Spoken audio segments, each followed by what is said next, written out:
Mga residente sa sarong barangay sa Daet, Camarines Norte nagkiirad huli sa planong pagpatindog nin cell tower sa saindang residential area. NTC kinumpirmar na igwang papel ang LGU sa pag-aproba o pagbasura sa siring ng mga proyekto. Uyan report ni Rosie Nieva. Nagkiirad ang pirang residente kan Daet, Camarines Norte huli sa planong pagpapatindog nin cell tower sa saindang lugar.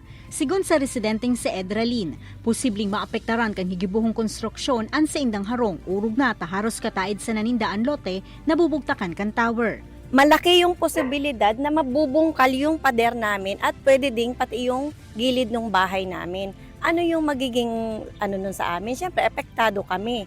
Sa parte man kang National Telecommunications Commission Bicol, maayo sa saindang jurisdiksyon ang pagtugot o pagkontra sa mga ipapatindog na cell tower. Nasa kamot subuot kan LGU ang diretso sa mga siring na issue, mantang ang Department of Health naman ang igwang poder na maghiling sa epekto kan radiation kaini na pwedeng makaapektar sa mga tao. So, ang NTC kasi ever since, we are not issuing permits for the construction or erection of telecom towers because this involves right-of-way. Ang right-of-way wala sa mandate namin, wala sa jurisdiction namin ng NTC. Nadismayaman ang sangguniang bayan kan Daet sa Department of Human Settlements and Urban Development dapit sa guidelines kaini urog na sa pagtataonin locational clearance sa mga maot magpatindog nin cell towers. Kung dati kaya nag-aagi muna sa barangay asin LGU ang pag-aadal sa mga siring na issue, alagad sa ngunyan solamenteng anasambitan ng ahensya na ang may poder digdi. Kaya sa paagi kan sarong resolusyon na ipinadara sa nasambitan ng ahensya, maot kan sangguniang bayan na maibalik sa inda ang nasambitan ng diretso asin poder.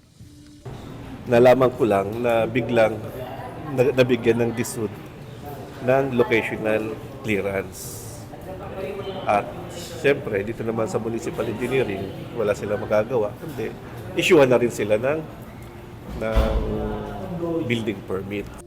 Sa ngunyan mayo panin paghiro sa nasambitan ng lokasyon, alagad na handal ang mga residente na bigla na sa nang puunan ang nasambitan ng patrabaho.